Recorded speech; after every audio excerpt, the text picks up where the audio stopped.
Good morning, Doug. We're back with a Friday Q&A. First question is a pretty personal one here for you. He says, as I understand it, Doug's father was wealthy, but Doug did not inherit. Did this experience of being disinherited have an influence on Doug positively or negatively? Well, it's true. The old man was pretty wealthy. And it's also true that I was disinherited not once, but twice, again, after I was reinherited. But he died a long time ago at this point. And yeah, I was left some money, trivial amount relative to his total estate. So look, that kind of leads to a bigger question. If you got kids, I mean, should you leave your money to your, well, we were talking about this in our interview with Gary North yesterday, which I guess will come out next week. Yep. We're going to air next week. So that's something you definitely want to listen to. What should you do with your money?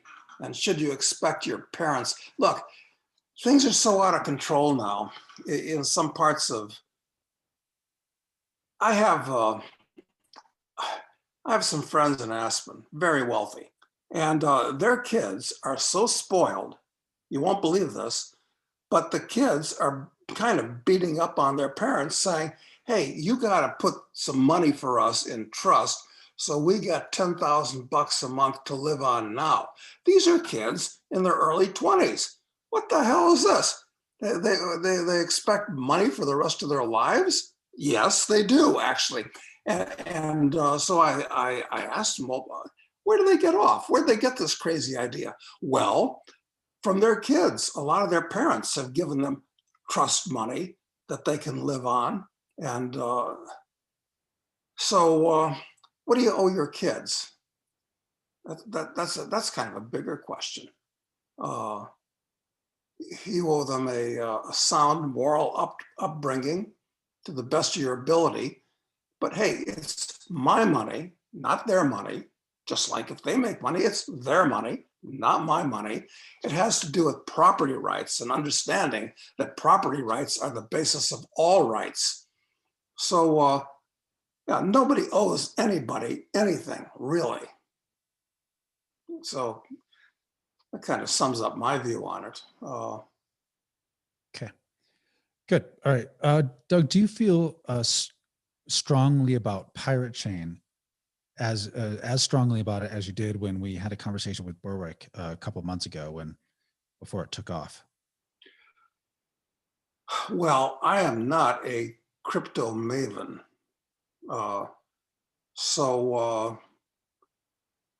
Look, as I understand it, and you know much more about this than I do, Matt, but my understanding is that as wonderful as Bitcoin is, it really isn't a privacy coin because you can trace back the ownership on the blockchain.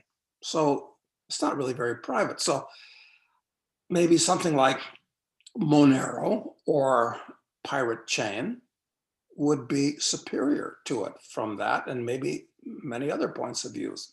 The answer to the question is, yeah, I own some Pirate Chain at this point. It's gone down a lot, but we'll just have to see. How about you? How are you playing it?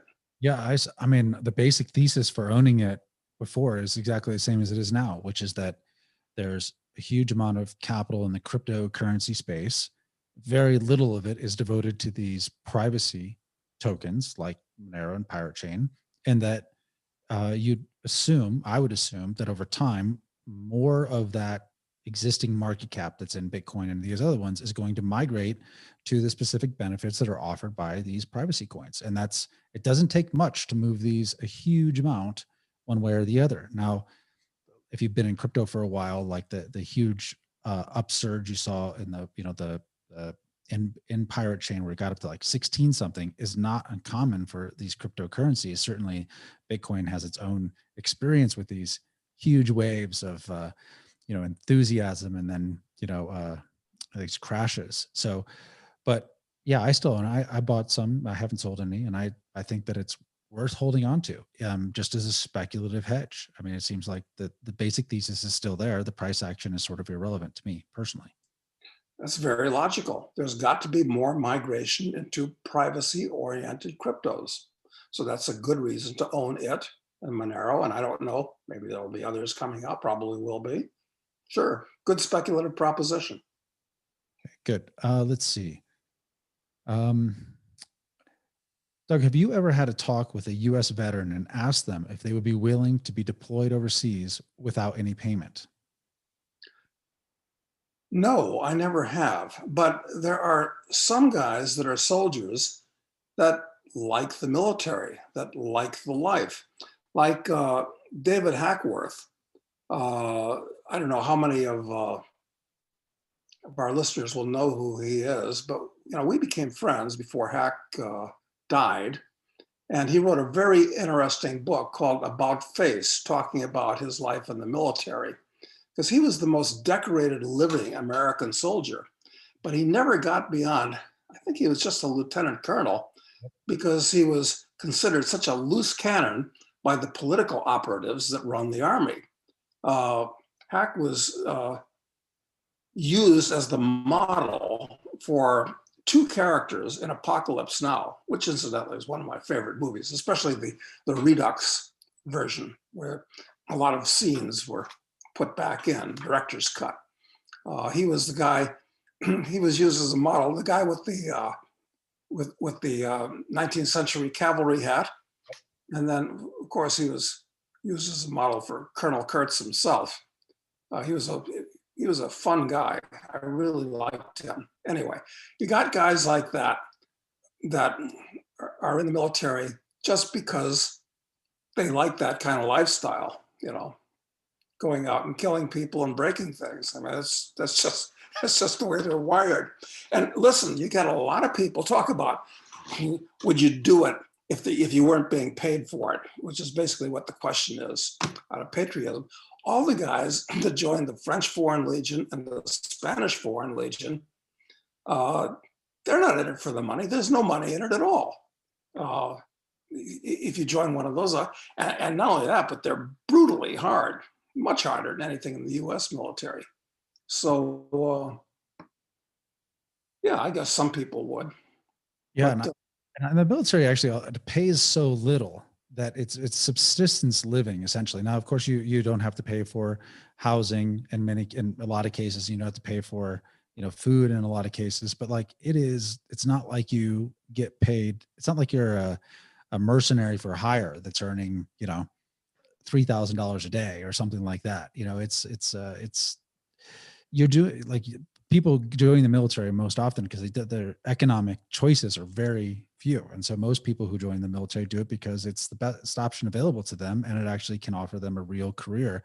It's not done out of patriotism or for the money. I mean, it's just the best option available to them at the time. Yeah, and there's nothing wrong with being a mercenary. Incidentally, I think we can say, at least I would say, there are three types of military organizations. One is a mercenary organization where you're paid to do the job. The second type would be a militia organization where it's informal and you get together to solve a problem and then disband, more or less. And the third type is a slave army where you're drafted and do what you're told for X period of time, and then you're let out of the practical prison. Those are your three basic templates of military organization. I'm a fan of only militias and mercenary organizations. I don't believe in slave armies, but many countries in the world used to have drafts, including this one, obviously. And we still have the selective service system where you can draft people but I disapprove of that. Good. Okay. Let's see. Did you ever meet a guy named Gerald Bull? Gerald was a Canadian who was going to build the super gun for Saddam Hussein, and Saddam was going to use it to shoot a projectile into Israel, but was killed by Mossad. I would have loved to have met him. And actually, through the years, I've met all kinds of people on the ragged edge. people like Gerald Bull. But no, I never met him. But guys like that are fun to meet and hang around with. No question about it. I'm all for it.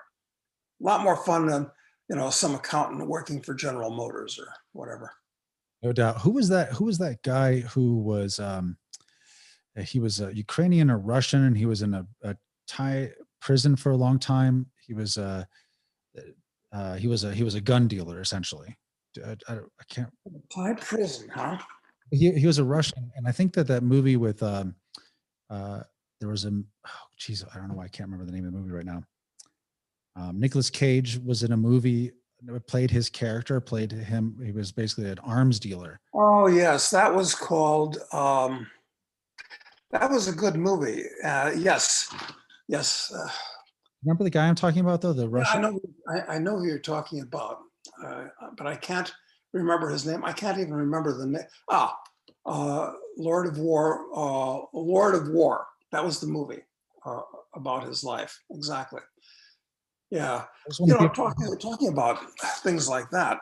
There was a guy that that came to visit me when I was living in New Zealand, and he was an ex-soldier, and he was wondering what to do. And I suggested to him, look, why don't you go to Burma? Because I'd been to Burma just a few years before and actually met some of these generals over there. And I said, why don't you go to Burma? Because that is a place right now in Rangoon where there are no good foreign restaurants or bars or anything. And if you go there and open up a Rick's Cafe American, where you can get good drinks, and I laid out the whole plan, because that was something I wanted to do, but unfortunately never did, was open up a string of Rick's Cafe Americans, what I would have called them. They would have been bars / cat houses / the whole organization of it would have been very profitable in places like Alma Ati when it was opening up, and where Rangoon, and places in the ex-Soviet states and so forth, and Ulaanbaatar, places like that. And so he did. He went to Rangoon, and he found out that it was impossible because he couldn't make a connection with the general, and it was clear that unless you had a connection with the general, who would be a roof, a Krisha for you, that they'd just rip you off. You just couldn't do it because it was run by criminals. So you needed a big criminal to scare off all the little criminals. You needed what the Russians called a Krisha, a roof. Anyway, here's the rest of the story. This has nothing to do with answering the question anymore, kind of, but this is kind of interesting. So I forget this guy's name. I introduced him to Jeff Berwick, and he worked for Jeff Berwick for a while. And then he got back in touch with me and with Jeff, because it turned out that he'd been living in the Bangkok airport for 6 months. For what reason, I can't remember. This is all, I guess, if you look it up on Wikipedia or something like that, he'll occur there. You can look up people trapped in airports or something like that. And I guess he's not in the airport anymore. I have to ask Jeff about it. He might know. There's all kinds of crazy people out there in the world. It's just amazing. It is interesting. I'd like to know what he's doing now, because so far his work and travel history has been exotic. Exotic. But I like exotic characters. Well, definitely. And if we find out more about that guy, we'll have to cover it in another one of our Q&As, because I'm very curious. Let's see. Next question is a guy who is currently living in a pretty remote area of Canada, but he's just curious about your thoughts, like in this, given all that's coming or might be coming in the next several years, do you think in general it's better to be in a place like a remote area in Canada, or in a place, because these places have different dispositions. So remote area of Canada, you think you might just be left alone. In Texas, you might be in a place where people might resist theoretically. And they compare that with a place like Belize and Panama, where it just seems like if the state decides, hey, this is what's going to happen, this citizenry will comply. So that's the way he's delineating these three areas. Among those, where do you think one is best suited for the next decade or so, or a few years at least? Question that we've been asking ourselves, actually. I mean, first of all, it doesn't make any sense to resist the state one-on-one because they have you outnumbered and outgunned by a gigantic margin. So that's a non-starter. So I think Joe Lewis had the answer when he was talking about, was it Max Schmeling? He said, he can run, but he can't hide. Well, that may be true, but the best thing you can do is run away and hope that this thing blows over before you have to actually confront these people. All right. It's like what I think you mentioned. It's like an Aikido move. You don't want to match strength against strength. You just want to kind of dodge away, and then you're attacked again. You dodge away again, and hopefully they'll get tired of attacking you. Well, maybe it's a long shot, but that seems like your best shot. It does. I agree. Okay, let's see. What do you look forward to in the near and intermediate future? Like, what keeps you going these days? Well, I like to be entertained, okay? And I'm never bored because I'm pretty good at entertaining myself. But look at two examples of people that I can think of. Both I have a lot of respect for. One is my friend Bo Keeley, which we've talked about before here. What keeps Bo going? Well, he doesn't need or want money at this point in his life, and he's very entertained.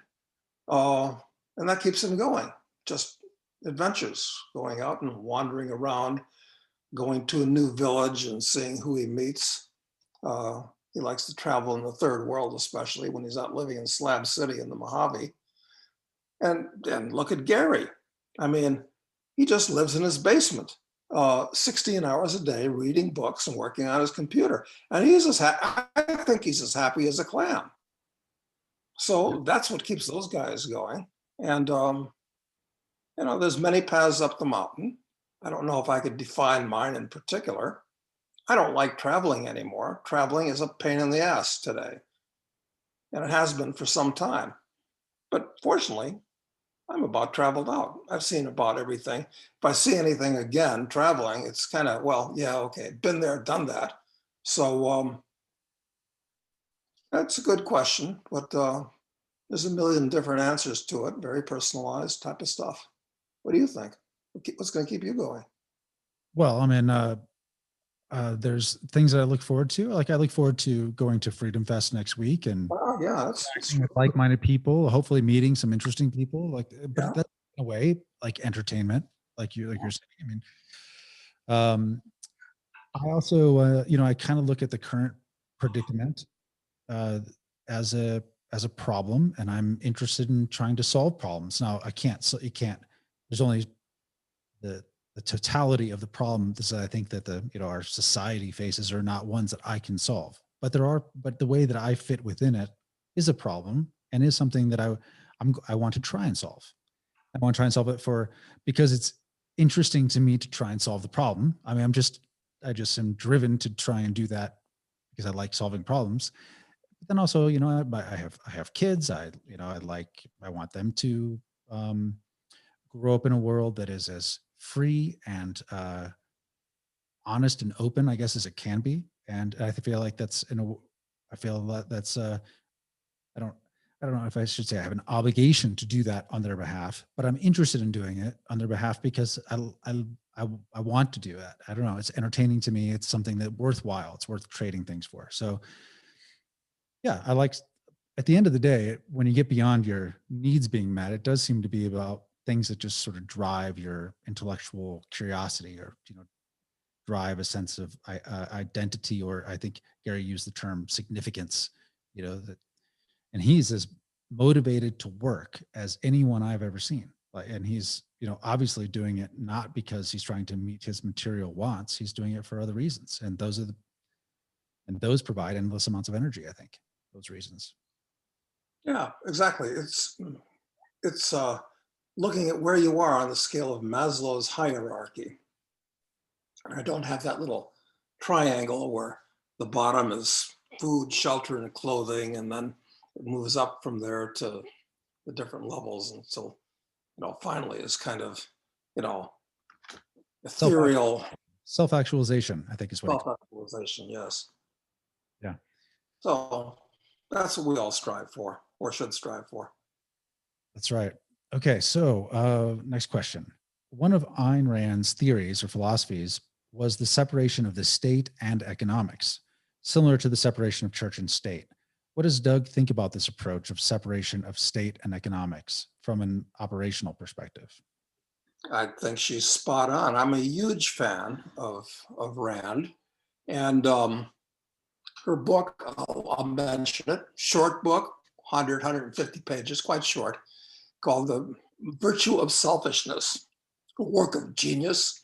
I've said it before. When I first read that book, and I think I'd just gotten out of college, I had to put it down after the first page because I couldn't believe that she crystallized everything that had been an inchoate thought in my mind, and she structured it and put it on paper. And that was just the first page. Great book.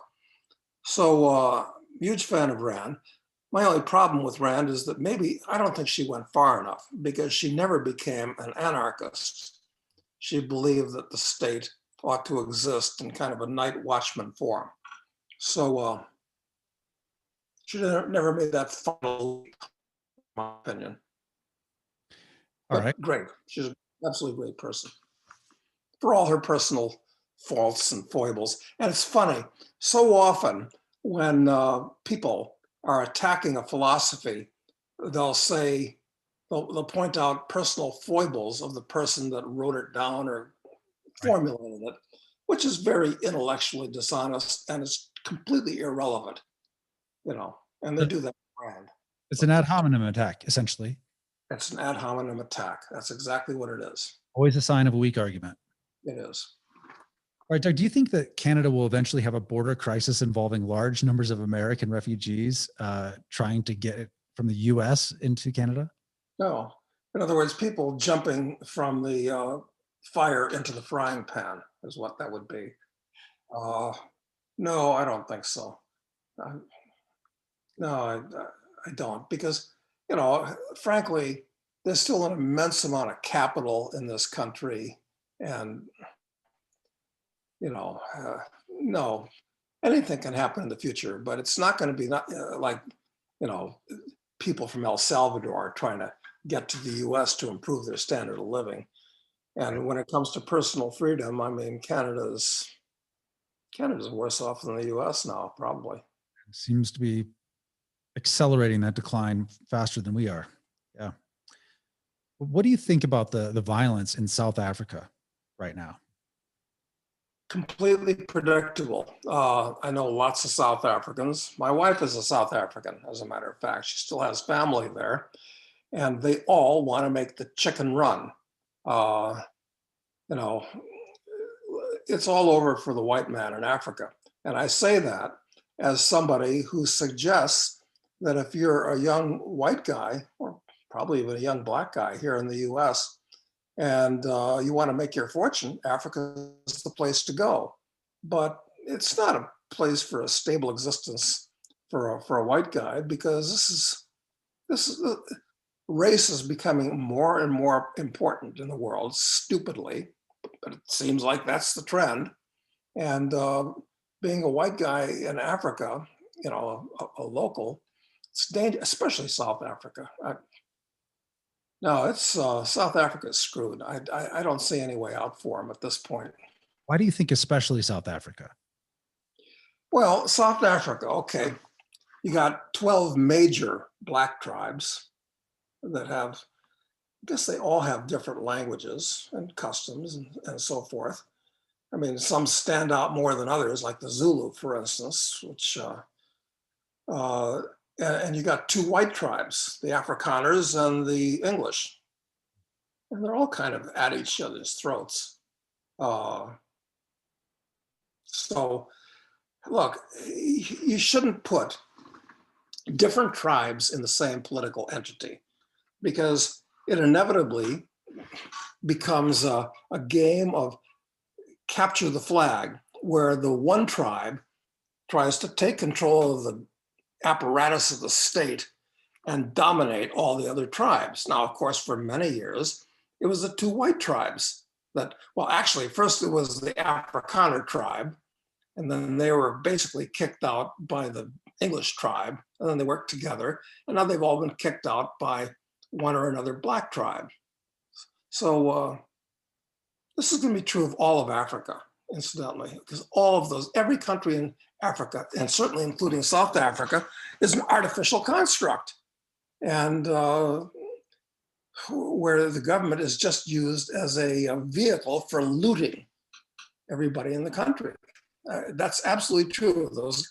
Not one government in Africa serves a useful purpose. They're all purely destructive, and absolutely true of South Africa. So my prognosis is more of the same, and it's going to get worse.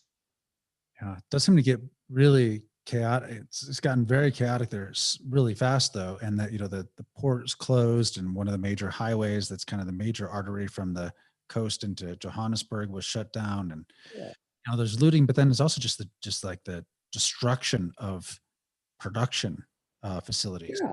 There's Oh just- no, what's going to happen is that the electricity plants are going to stop producing electricity at some point, and that'll shut down the mines, it'll shut down the other industry, because South Africa really is the workshop of the continent. I mean, anything that's produced in Africa is basically produced in South Africa. No, the place could go into total collapse. It actually could. All right. Let's see. Next question. Question about Carlos Ghosn. I'm not sure if I'm pronouncing his name right, but he was the CEO of Nissan, who was indicted in Japan, and then some Americans essentially snuck him out into Lebanon, I think, where he's also a citizen. So is he a hero or a villain in your mind? Didn't follow his story close enough to be able to draw an intelligent conclusion. Don't know. Okay. Would you own a piece of Hunter Biden art? No, I wouldn't. Well, as a goofy collectible, if I could get it, you know, for a few $100, yeah, of course I would. But that's what that kind of art is worth. And I mean that literally, a couple $100, kind of stuff you buy at a flea market, that type of thing. Listen, if you want to buy underpriced art by a political criminal, which is what I consider Hunter, he's an ordinary criminal, but also a political criminal, buy a painting by Adolf Hitler. Now, there's a suggestion that you haven't heard before, because I was looking some time ago, because I'm very interested in art and have a whole bunch that I picked up over the years. And I believe I saw a picture by Der Fuhrer for about $15,000. Now I say, wow, that's pretty cheap by such a well-known guy. And I guess the reason is if you own a painting by Der Fuhrer, people are going to jump to all kinds of conclusions and assumptions and so forth. So that's why it's so cheap. But as a long-term speculation, I think it's a great one. I mean, Yeah. You know, eventually, I shouldn't even say something like this, but everybody's name gets reformed. I mean, look at Napoleon. He was the Adolf Hitler without the you know, anti-Semitic aspects. He was the Hitler of his day. I mean, basically a political criminal. I mean, looting and robbing like across the continent, like a French army was like a giant outlaw motorcycle gang. Right, and even Genghis Khan, right? I mean, he's been reformed. Genghis Khan, yeah, total mass murderer, and now he's, you know, looked upon with reverence. And you know, if Chairman Mao, for instance, had paintings, well, you know, some Chinese to look upon him as a good guy. So anyway, just a suggestion. But no, I in terms of the value of the art, it's a scam. I mean, Hunter it's a payoff. It's a way for him to get a bribe. And will he get away with it? I certainly hope not. But it's kind of clever. Usually the payoff comes in the form of a book contract, okay? That's usually the way it's done. Yeah, But, so this is a little innovative, I think. yeah, it's clever and innovative. Hunter's too stupid to write a book, but even a chimpanzee can paint stuff. So yeah, it's a pretty good scam. I hope he gets caught. Yep. I wouldn't hold my breath though. Let's see. Someone says, I'm in my second year of high school. What do you think I should do after school instead of going to college? I really don't want to go to college, but at the same time, I don't know what to do instead. I know we've answered before, but yeah. Well, if you must go to college, maybe your parents will put the arm on you. Go to a college in Europe to start with. Okay, it'll be much, much cheaper, ranging from free to not much. And you'll get to learn a second language, and you'll meet some different people where you're an outsider, and that'll open some doors to you. So if you're going to go to college, do something like that. And I don't know about going to college in the Orient, China. That would be interesting. Never thought about that, how practical that might be.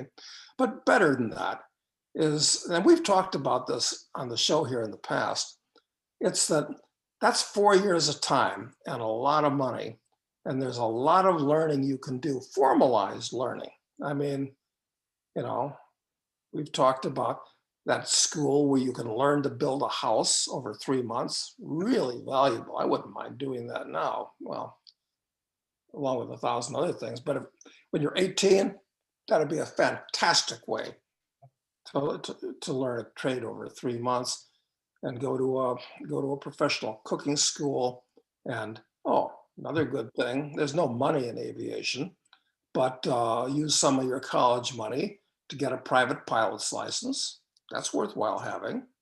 May or may not use it, but it's good to have. Stuff like lots of things. That's a book that Matt and I have been talking about writing for some time, and we really should, because there's a lot of kids that are in high school that really wonder about college, but what should I do at that time? So good question. Maybe this fall will give us the opportunity to really focus on something like that. Yeah, maybe. Yeah, it'd be good. But I think that fundamentally it's, I would imagine that this person, the guy who's writing in, or girl, I don't know, they know how to use Google. Just search around for skills that one might acquire that just sound interesting to you. That sound like, wouldn't it be cool if you knew how to do something like this? I agree with you, like flying a plane. I always wanted to be able to pilot or drive any machine. You know what I mean? That's always been kind of objective. I'd like to be able to hop in a helicopter and fly it. I'd like to be able to fly a plane, drive any car, heavy machinery, like motorcycles. That just has always been interesting to me. And that person should find something like that just sounds interesting, and then just get creative about how to go and acquire those skills. A lot of times there's a way to kind of pay for an education, to go to a school for it. And a lot of times there's an opportunity to sort of, to apprentice yourself to somebody who already has the skills, make yourself really useful to them in exchange, non-monetary exchange, but just an exchange for, learning a skill. You make their life easier and they teach you the skill. I think it's got to get creative about it. And the thing is about high school and college, it's like, it's all been prescribed for you. You haven't had to think about how you can learn anything. You just are told to be at a place at a time to learn a certain subject matter that someone else has deemed as important to you. The key for success is to totally embrace the responsibility of deciding what you want to be educated in and what you want your life to be about, and not have it spoon-fed to you. Although the book would help spoon feed it in a way to help people bridge that gap from institutionalization to independence. Well, it would be just to draw people's attention to the possibilities, if nothing else. I wonder, because I use the internet like everybody else does, but it seems to me I really miss the absence of yellow pages, because you can turn from page to page and look at all the businesses and activities. And from that point of view, I think it's easy. The Yellow Pages were easier to use and better than the internet. Yeah, well, the localized nature of them made them so much more useful than the global nature of our search engines. Right. That's exactly right. Hey, I'm here physically in meat space. It doesn't matter that somebody's on the other side of the world. Yeah, exactly. I agree with you. I miss that it's gone. And the originally people thought that there were basically the Yellow Pages, like exactly that same thing online, and there were companies that were really doing that for a period of time. They were just converting it into an online version of it where you could still buy zip code essentially, kind of search within those local businesses, but it didn't make it. I mean, it just got subsumed by Google and the other search. So, Yeah, it's a pity. Yellow Pages were very interesting because it told what the company did and gave you an address and a telephone number. Really useful stuff. Oh, well. all right, let's see. Um, what's your future outlook on artificial intelligence and the impact on the economy? I think it's going to change everything, frankly. Not to the degree that nanotechnology will, but nanotechnology is going to arrive in good measure because of progress with artificial intelligence. Yeah, it's going to be absolutely huge. Are there any stocks specializing in artificial intelligence that you're aware of or that you'd recommend? I don't follow all these stocks that are involved, and there are quite a few that are involved in this area. And why don't I follow them now? Because we're in the middle of a stock market bubble. And I don't want to be tempted to buy something that maybe I'll be able to pick up for a 90% discount in a year or 2 years. So ask me that question in a year or 2 years, and maybe I'll have some thoughts, but I don't want to clutter my mind up with something like that now. All right. In Tom Woods, who in one of his latest videos, which is titled "The Truth About Antifa," Tom says what we have in the U.S. is not fascism. Would you care to correct him on that, and how do we get more people like him to see the collusion between corporations and government and why it's bad? Well, I'm a big fan of Tom personally and professionally. Good guy. And I don't know what he's referring to when he says what we have in the US is not fascism, because the definition of fascism using a Marxist breakdown, and of course, Marx coined the word capitalism. That's a word that he coined. And of course, he was advocating socialism. I don't know if Marx ever used the word fascism. I don't think so. Was it Mussolini No, who no. first used that I word? think fascism, the word, was probably coined by the Italians, by Mussolini's crowd in the 20s from the Roman fasces, an axe made stronger by a bunch of rods, which were called fasces, that were bound together. You can see a fasces on the back of the Mercury dime, and you can see a fasces in the Lincoln Memorial. I think it's on the front of the chair where Lincoln's sitting. There's a couple of fasces. So kind of a nasty symbol. Anyway, fascism. What is fascism? It's where the capitalism is where means of production, Marxist breakdown, means of production and consumer goods, two types of economic goods, means of production and capitalism, means of production and consumer goods are privately owned and privately controlled. And the next step down is fascism, where they're both privately owned, the means of production, private, but they're state controlled.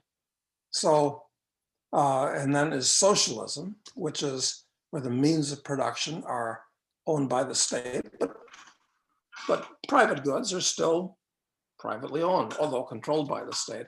And then, of course, you have communism, where it's everything state-owned and controlled. So those are the four kind. But they're actually, I don't think there are any socialist states in the world except for North Korea and Cuba. Most of the states in the world, from an economic point of view, are fascist. No communist states, no capitalist states. almost all the states in the world are fascist states today. It has nothing to do with jackboots and black uniforms. It's, you know, it was a temporary thing in one country. It has nothing to do with fascism per se. Okay.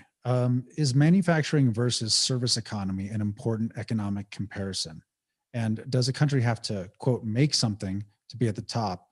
Does the balance of trade really matter? Those are really three different questions, but Yeah. Well, I don't know where to start. You remember a few years ago, well, it was more than a few now, it was probably 10 or 15, where they were saying when all of the industries in the US were jumping ship and going to China and Vietnam and places like that because it was so much cheaper and the workers were harder working and everything. And, you know, all the wise guys in the US saying, hey, that's okay. We'll think, they'll work. Okay, well, that's kind of a cute quirk. Okay, I kind of like the idea, but it doesn't work that way in the real world. I mean, you actually have to work as well as think. You know, yeah, I know thinking is working. Yes, I understand that, but um, so what was the exact? How should we answer this? well, I think, you know, he's talking about the distinction between manufacturing and service economy. And I think the better distinction might be between a production versus consumption economy. You know, and it does seem like that the US is where it's all about consumption. They're just trying to drive more consumption, and services often are tied to consumption.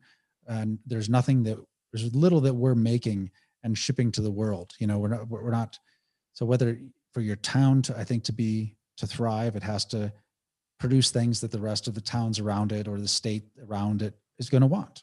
Or else, you know, unless it is totally self-contained, in which case it would probably be somewhat impoverished. I mean, trade is good. So, but Yeah, if there are problems with the service economy. I mean, listen, we can't all be Chinese taking in each other's laundry, and that's not a viable economy. So, yeah, you've got to be able to produce actual stuff.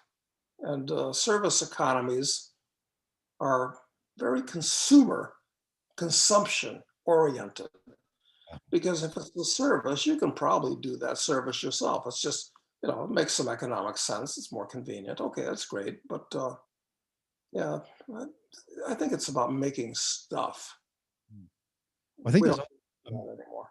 there's a miscomponent about the, you know, when you lose the capability to produce stuff because you've outsourced the stuff making to someone else, you've also outsourced the knowledge and innovation that goes along with the production of stuff. So it advances over time. And while we had maybe the most advanced manufacturing for a long period of time, and China's was very rudimentary, you know, as we gave them more of our manufacturing, or as they took on more of our manufacturing, it became incredibly sophisticated. I mean, is there a lab or is a factory? Is there even the know-how in the United States to build an iPhone? It's hard to even imagine that there's, you know, that we get where we wouldn't even know where to begin. Whereas, you know, that all that innovation and capability now exists everywhere in China. You're right. I mean, we could regain it, obviously, but until the regulatory and the tax structure in this country changes, I mean, who'd want to build a factory in this country? The reason why the Chinese were able to come from nothing to something is because it was easy and cheap. But you want to do something in the US, it's not going to be easy. You're going to contend with, you know, taxes and unions and regulations, and it's not going to be cheap. So it's going to be Herculean, the effort that's going to take to rebuild the constructive capacity of the US for those reasons. All right, next question. This is another personal one, and you've talked about this before, but does Doug ever regret not having kids? And was it a conscious decision on your part to not have kids? Well, it's specialization and divisional labor. I can look at it that way. And kids take a lot of time and they're a lot of aggravation, and they limit to a good extent what you can do and where you can go and stuff like that. So I wasn't, said, you know, I've got other priorities. I mean, I guess the way I see it is I kind of saw kids the way I see my genes. Okay. I mean, I don't have any particular warm feelings towards my genes. I'm a survival machine for them. And kids, I mean, a parent's kind of survival machine for them too. I know that's too hard-hearted an economic way of looking at it. I understand that. But uh, listen, I guess, who knows? I mean, what's that? There's a poem by Robert Frost about the path not taken or whatever. Well, Right. you just never know. You pay your money, you take your choice. So the answer to the question is, I don't know. But certainly, the fact that I didn't really want to have kids and wasn't family oriented certainly compromised plenty of relationships I've had with females, because females are much more nesting oriented than males, no question about it. And after a certain point, with the number of young ladies, you know, they wanted a nest. I didn't want a nest. Hey, it's the end of the story. Uh, so, yeah, you pay your money, you take your choice. All right. Um, let's see. Is there any place on earth that isn't run by a COVID authoritarian? Hmm. I understand Singapore which is kind of an authoritarian place, but is nice, really nice if you have money. I understand they are pretty much on locking down. So Yeah. that's right. That's one place. I saw a report where they were going to stop tracking COVID cases. Hmm. Makes sense because that the relationship between COVID cases is at least the way it's determined, especially by these PCR tests, doesn't seem to have a direct relationship to ultimate outcomes. So, but it does create a lot of hysteria, and it is you manage what you can measure, and if you're measuring that, then you manage your country in a way to reduce that, and that I think they rationally have figured out that that it has a lot of costs for the country. And so they seem to be backing away from some of that. But that's the only place I've seen it. Of course, it's not bad in Mexico right now, having been there a couple times and recently. It's true. Yep, Not bad. that's true. We'll see. Maybe if many thousands of people start having severely adverse reactions to the vaccine, perhaps a groundswell will work and reverse this. Can always hope. Well, I don't want anybody to get sick, although, if you went out and, you know, avidly got your vaccine early, well, you're probably getting what you deserve. I mean, stupidity should be punished. And I do see it as stupidity. What do you think about Paraguay as compared to Uruguay? Paraguay has great gun rights, cheap land, and low taxes, and they haven't heard of them being involved in any wars or spats. Yeah. Paraguay and Uruguay are like totally different. Their names sound the same, but they are totally different. Um, Uruguay doesn't have bad gun rights. Well, they're not great. You're allowed to have 3 guns in Uruguay. Each of them has to be registered, and you got to take a short, completely bullshit course before they give you a license to have one. So, Paraguay is much better. Argentina is much better from that point of view too. Guns, okay. Uh, I don't know. It depends on where you live in Paraguay. You can live out on the Chaco. You can live with there's lots of Mennonites and Amish, lots. I mean, tens of thousands of them that live there. And I kind of like Paraguay. It's changed a lot over the years, a little bit on the weird side. Okay. So, all right. So between the two, do you have any, if you had to live in one, I guess you've made that choice because Yeah, I chose Uruguay. I like being on the beach. I like having a sophisticated center like Punta del Este. Not too interested in Montevideo, actually. Um, yeah, it's neat. It's international, very international. Paraguay is not very international.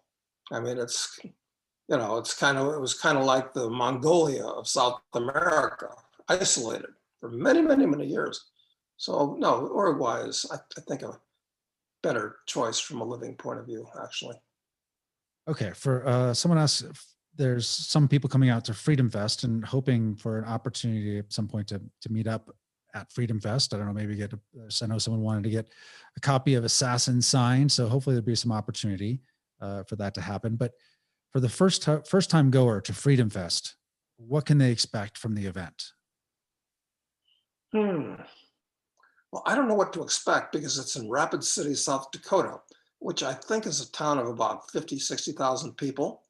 And there are 3,000 Freedom Festers going to be there. So it's a lot of outsiders coming into this kind of nowhere town. I don't know who goes to Rapid City, generally speaking. So that's going to be different. And I don't know most of the speakers at Freedom Fest this year. I mean, I know some of them personally, and I've heard of a few others, but it's kind of a new crew to me. And it's a huge thing, 3,000 people. I think it's bigger than any past Freedom Fest. So I'm looking forward to it. Is there anyone there who is coming to speak that you're looking forward to? Is there Who is going to be there? I'm not looking at a list of speakers right now. I was wondering if anyone stood out when you looked at it before. If not, that's fine. Yeah, I don't know. Anybody that I'm really looking forward to seeing. I mean, John Mackey and I are friends. He, started Whole Foods, and we get together there every year. So that's kind of nice. I don't see him other than that. But anybody else? Gee, I can't think of anybody. That's not good. I think George Gilder is going to be there, and I like George Gilder, so I'm going to get together with him. Anybody you can think of that I'm missing? I looked only quickly at the agenda just to see what spots you were at. And the name that I saw on there I thought was kind of interesting was this Ayan Hirsi Ali, who is Neil Ferguson's. Oh, yeah, right. The Somali ex-Muslim lady. I thought that could be interesting. Yeah, nice to get to know her. Yeah. We'll see. I thought that could be interesting. I mean, like she's one of these people who basically has to, when she's doing public appearances, has to have enough security because the death threats are really massive. A lot of people want her dead. That's interesting. Yeah, it's absolutely shocking. I mean, this shows how opposed Mohammedanism is to libertarianism from one point of view. For instance, if I renounced anarcho-capitalism, I promise you there's nobody that's going to try to kill me. But if I was a Mohammedan and I renounced, I mean, yeah, I'd have a fatwa issued against you. Yeah. Yeah. Yeah. Okay. Let's see. What's your take on Mendoza, Argentina as a destination for Plan B location? Well, I've been to Mendoza. I like Mendoza. It's a good sized city. I mean, several 100,000 people, I guess, up against the Andes. Good looking city, pleasant city, nice weather, grape growing region, lots and lots of vineyards and wineries. It's nice. I don't know what else to say. I like Argentina. It's just too bad they've got total criminals running the government. But that's true of Washington, and it's true of Ottawa, and it's true of most other. So I don't know. What's your opinion of the John Birch Society? I'm not even sure they still exist anymore. Do they? I haven't seen anything active from them, so I don't know. Well, most of, it was a big deal back in the 50s and 60s and even the 70s. And a guy who was a good friend of mine, he's dead now, Larry Abraham, was very active. Larry wrote this book, None Dare Call It Conspiracy, I believe the book was called, with a guy named Gary Allen. I think Gary's kicked the bucket too. Anyway, they were Birchers. And they have a very bad reputation among the among the elite because they're very right wing and pro traditional American stuff and very anti-communist and so they're okay, but it's kind of seems to me like kind of a movement that went nowhere. Nothing wrong with them. Got it. Okay, we're getting. I'm just going to ask you one more question since we're getting a little long here. But question is, in episode 127, they say you mentioned Scrooge McDuck, and we see that you've got him proudly sitting on your bookshelf in the background. What is it with Scrooge McDuck? What do you like about him? What's the draw? Oh, well, listen, the only way to answer that question is to get a hold of a compendium of Scrooge comic books and read them. And you will come to love Scrooge McDuck. I mean, he's one of the most heroic characters in all of literature. He really is. So, and he was a wonderful influence on Huey, Dewey, and Louie. His, let's see, Donald was, I guess he was Donald's uncle. So he would have been the uncle of the kids too. That's right, kind of. Great uncle. I don't know how these, work. One level gets confusing. Yeah, it does. So he used to take them on wonderful adventures to exotic places all over the world and,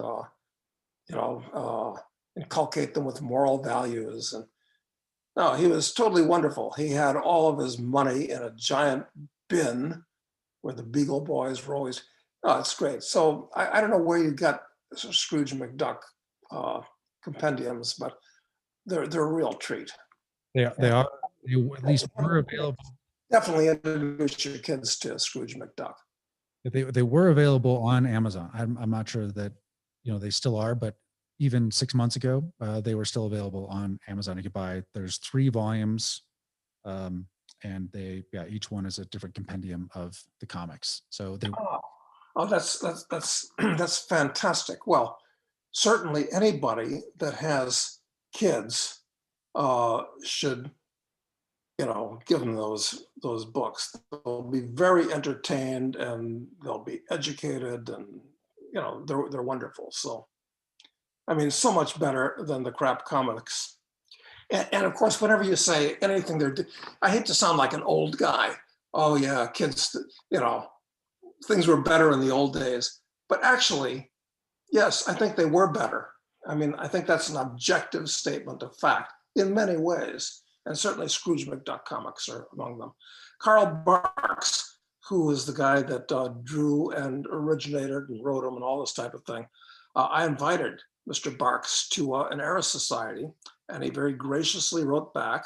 He was a very humble, modest guy. And I would have tried much harder to talk him into coming to Eris if it was today. But, missed opportunity. All right. Well, people can get the compendium though of comics, and they should. I encourage it too. I bought them. The reason I know they were available on Amazon is because when this came up originally in one of our prior conversations, I went and bought them, and they are amazing. Actually, I didn't really, as I'd been exposed a little bit growing up to Scrooge McDuck, but not much. And so the impression I had, I think, is what a lot of people have, which is Scrooge part, like the bad guy, the miser, the greedy, the selfish, but it's not that at all. Oh yeah, totally untrue. That's absolutely, you're absolutely right. And there's something to be said for buying those bound books. I've got 2 of them. My progress in putting books on the shelf is, I guess I'm a procrastinator. I've got them someplace, but listen, it's kind of you might say it's a moral obligation to buy things like that because, 500 years from now, when they're digging stuff out of the ruins of America, maybe they'll find that and it'll cause a renaissance to occur. I love that.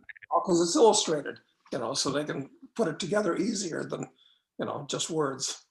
Exactly. Yeah, I love it. All right. Well, we'll leave it there. And tomorrow or next week is Freedom Fest, so we'll definitely have there'll only be a couple episodes at most that we do next week, but we'll be back after that.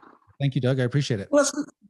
Unless maybe we find somebody who seems like a lot of fun that at Freedom Fest that we can interview. That's a possibility.